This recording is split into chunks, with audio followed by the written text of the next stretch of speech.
सौभाग्य आप हम सबका भगवत कथा हम लोग यहां पर सुन रहे हैं।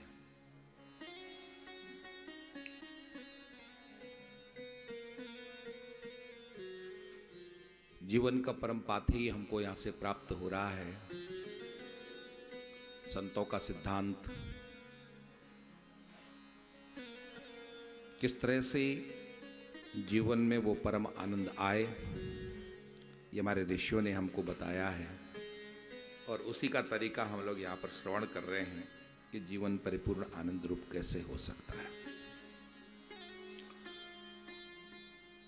परम गुरु श्री सुखदेव जी की ये वाणी है भागवत, और परीक्षित उसके श्रोता है मुख्य, और आप हम सब लोग श्रवण कर रहे हैं।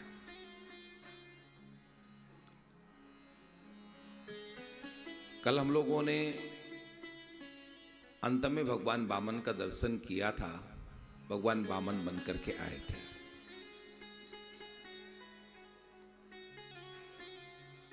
सुखदेव जी वामन प्राकट्य के समय यहां पर शब्द का प्रयोग करते हैं, तम वामनम तम बटुम वामनम दृष्ट्वा मोदमाना महर्षयः।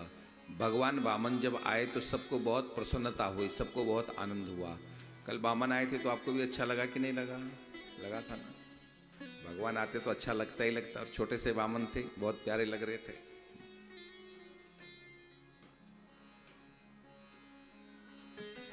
भगवान वामन आए,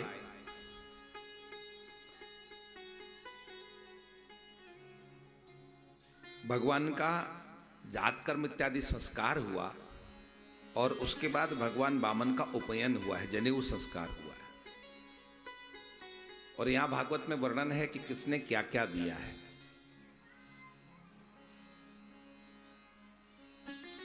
बृहस्पति ने यज्ञोपवीत दिया, कश्यप ने मेखला दी, सूर्य ने गायत्री मंत्र दिया, चंद्रमा ने दंड दिया, मतलब सबने कुछ कुछ दिया। और एक नियम होता है यज्ञोपवीत में कि जब बालक का यज्ञोपवीत होता है तो उससे जो कुछ भी भिक्षा में मिलता है वो जाकर के गुरु महाराज को समर्पित करता है। आजकल यज्ञोपवीत होता क्या नहीं होता? भान किशोर जी, नहीं होता, सब बराबर हो गया। धीरे धीरे हम लोग पाश्चात्य कल्चर को लेते चले जा रहे हैं। हमारे यहाँ जन्मदिन मनाया जाता है, वही पाश्चात्य ढंग से मनाया जाता है, विवाह भी होता है वही पाश्चात्य ढंग से, सब कुछ हम लोग अंग्रेज बनते चले जा रहे हैं। वो तो शरीर से अंग्रेज हैं, हम लोग जो है दिमाग से अंग्रेज होते चले जा रहे हैं।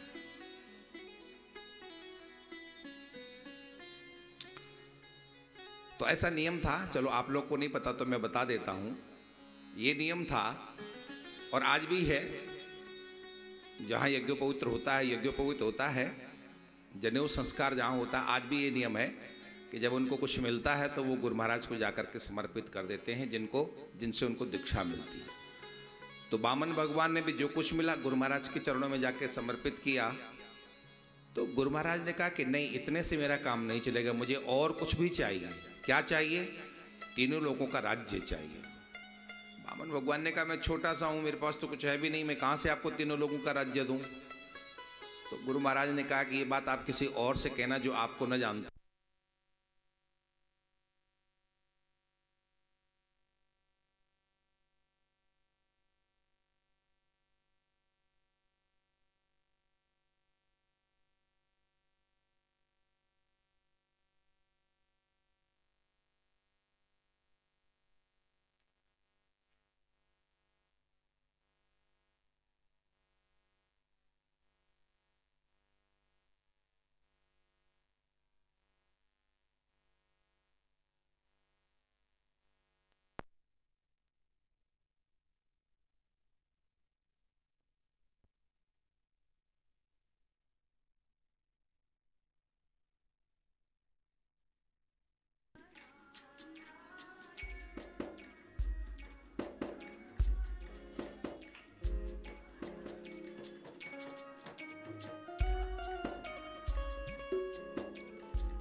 की जय।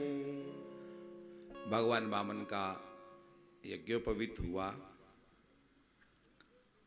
आजकल हम लोग अपने धीरे धीरे संस्कारों से हटते जा रहे हैं। जो हमारी प्राचीन परंपराएं थीं, उन परंपराओं से हम लोग हटते जा रहे हैं।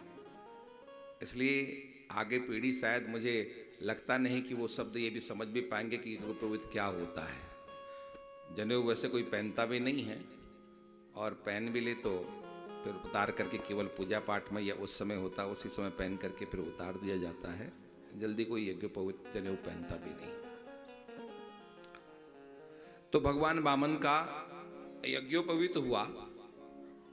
गुरु महाराज को ले जाकर के सभी भिक्षा दी। गुरु महाराज ने कहा कि नहीं, इतने से काम नहीं चलने वाला, हमें तीनों लोगों का राज्य चाहिए। तो भगवान वामन छोटे से उन्होंने कहा कि हम कहां से लाके आपको देंगे तीनों लोगों का राज्य।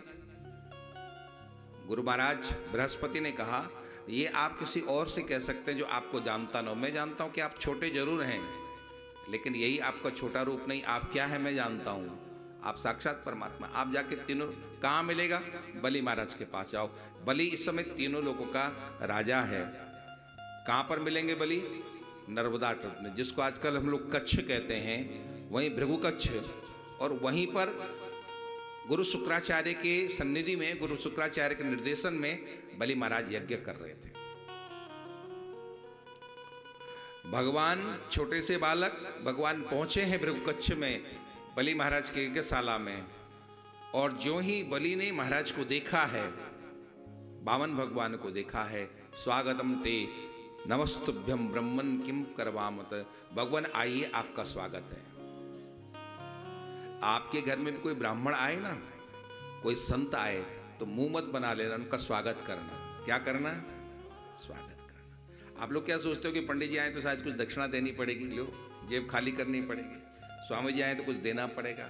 नहीं, आप बाद में उनको देते हो, उसके पहले वो आपको देते हैं। आप तो शायद 2, 4, 500, 1000, 2000 रुपये उनको देते हो, उसके पहले ही वो आपको बहुमूल्यवान आशीर्वाद देते हैं। स्वस्ति आते ही भगवान वामन ने आशीर्वाद दिया, स्वस्ति। और बलि महाराज ने स्वागत किया है। आइए भगवान, स्वागतम ते नमस्तुभ्यम ब्रह्मन किम करवा।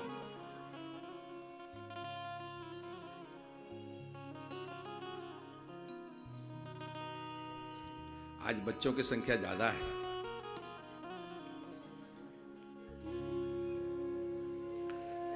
बच्चों शांति से बैठना बिल्कुल। श्री वृंदावन बिहारी लाल की जय। और बच्चे बोले, लेकिन बच्चे की माताजी फिर उनके साथ नहीं बोले।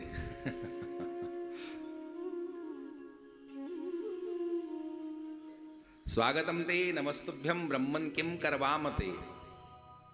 आओ भगवान, आओ, मैं आपका क्या स्वागत करूं। आप हमारे दरवाजे पर आए हो ना। आज हमारे पितर तृप्त हो गए, आज मैं पवित्र हो गया, मेरा कुल खानदान पवित्र हो गया। कोई तेजस्वी महापुरुष, कोई देदीप्यमान तपस्या के प्रतिमूर्ति महापुरुष जब आपके दरवाजे पर आता है, तो आपका वो घर घर नहीं, आपका वो घर तीर्थ बन जाता है। क्या बन जाता है? तीर्थ बन, पवित्र हो जाता है। इसीलिए तो हमारे यहाँ प्राचीन काल से ही संतों को घर बुलाने की परंपरा है। क्यों बुलाया जाता है संतों को? इसीलिए कि उन संतों के चरणों में सभी तीर्थों का निवास। संत का मतलब चलता फिरता तीर्थ। आप लोग हरिद्वार जाते हो कि नहीं जाते हो? गंगा स्नान करने जाते हो ना, हरिद्वार जाते हो, आप इलाहाबाद भी जाते हो, प्रयाग भी जाते हो स्नान करने के लिए, आप गंगा सागर जाते हो, आप बद्री केदार जाते हो। और कहते हैं कोई ऐसे दिव्य महापुरुष जब आपके घर में पधारते हैं तो ये सभी तीर्थ आपके घर में अपने आप चले आते हैं। जा दिन संत पाहुने आवत, कोटिक स्नान करे फल, जैसो दर्शन पावत। जब कोई संत महापुरुष आपके दरवाजे पर आता है, तो आज यहां पर भगवान वामन भी आए। तो वामन को देखते ही खड़े हो गए बलि महाराज। भगवान ये मूर्ति में तो ये साक्षात तपस्या यहां पर हमारे दरवाजे पर आई, मुझे तो ये लगता है। स्वागतम ते नमस्तुभ्यम, भगवान स्वागत है आपका। प्रणाम है आपको। आज मेरे पितर तृप्त हो गए, आज मेरा कुल पवित्र हो गया, आज मैं धन्य धन्य हो गया। मैं जो ये यज्ञ कर रहा हूं ये यज्ञ परिपूर्ण हो गया भगवान।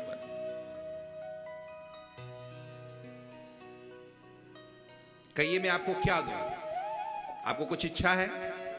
क्योंकि मेरे दरवाजे पर साधु मांगने के लिए आते हैं, ब्राह्मण लोग मांगने के लिए आते हैं, फिर मैं अपने मन से उनको देता हूं। जो मेरा मन होता वो मैं उन्हें, लेकिन आज आप जो कहो वो मैं आपको दूं। हाथी दूं, घोड़ा दूं, चांदी दूं, सोना दूं, धन दूं, ग्राम दूं, भूमि दूं, भवन दूं, क्या दूं आपको? न विवाह हो रहा तो विवाह करवा दूं, कोई व्यवस्था, आप जो कहो मैं करने के लिए तैयार हूं। वामन भगवान ने अब बोलना शुरू किया और जो बोला अद्भुत बोला। वामन भगवान कहते हैं, बलि तुम्हारा जैसा यजमान मिलना बहुत मुश्किल है, तुम्हारा जैसा भक्त मिलना बहुत मुश्किल है। आजकल के भगत कहां प्रणाम करते हैं? करते हैं प्रणाम? नहीं करते हैं। कहीं दक्षिणा न देनी पड़ जाए तो दूर से ही चले जाते हैं। क्यों मान के सोचते?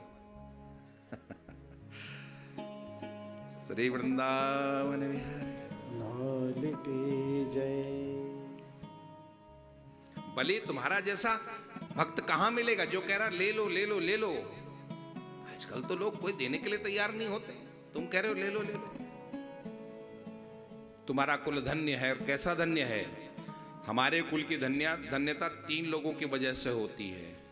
या तो हमारे कुल में कोई भगवत भक्त हो जाए तो हमारा कुल धन्य होता है, या हमारे कुल में कोई सूरवीर हो जाए जो धर्म के लिए, देश के लिए अपनी प्राणों को ही उत्सर्ग कर दे, वो सूरवीर होने से हमारे कुल की धन्यता होती है। या कोई हमारे कुल में कोई दानी पैदा हो जाए तो हमारे कुल की धन्यता होती है। आप लोगों को समझ में आ रहा है कि नहीं आ रहा है? आ रहा है। हमारे कुल की धन्यता किस चीज से होती है? या तो कोई कुल में, हमारे कुल में भगवत भक्त व जीवात्मा आ जाए तो हमारा कुल धन्य बन जाता है, या कोई दानी हमारे कुल में पैदा हो जाए तो हमारा कुल धन्य हो जाता है। अभी आप क्या समझते हो हमारा कुल कब धन्य होगा? जब हमारा बेटा, हमारा पोता खूब कमा करके लाएगा तब हमारा कुल धन्य होगा। और शास्त्र कहते हैं कमा करके तो सब कोई ले आता है, धन्य वो है जिसके अंदर बांटने का भाव आता है, जो देना जानता है वो धन्य है। समेटने वाला धन्य नहीं है। समेटने वाले तो सब कोई हो गए, लेकिन हम आज उनको याद करते हैं जिन्होंने बांटा है।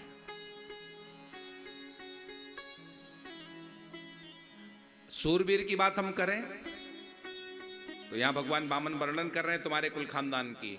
हे बलि, जिस कुल में तुम उत्पन्न हुए हो या तीनों हुए हैं, इतने बड़े सूरवीर हुए हैं कि भगवान श्रीहरि ने जब हिरण्याक्ष का वध किया, लेकिन करने के बाद भी अपने को अजय नहीं समझा, विजयी नहीं समझा। क्यों? क्योंकि उसका भाई अभी हिरण्याकश्यप जीवित था और हिरण्याकश्यप गदा लेकर के भगवान को चारों तरफ ढूंढता रहा।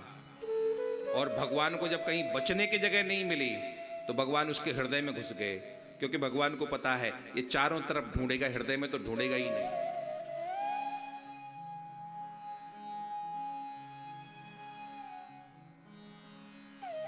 हमारे पंडित जी हैं, ये यात्रा में जा रहे थे तो इनके पास मिठाई थी, तो इसका दोस्त मिठाई के पीछे पड़ गया कि नहीं ये मिठाई मुझे खाने दो। पंडित जी ने सोचा कि मैं अकेले खाऊंगा, दोस्त को क्यों दूं। तो पंडित जी ने सोचा कि मिठाई कहां छुपाऊं, तो उन्होंने उसी के झोले में छुपा दी। अब वो इनका झोला ढूंढता रहा, चारों तरफ ढूंढता रहा कि पंडित जी ने मिठाई कहां रखी, लेकिन उसने अपना झोला नहीं ढूंढा।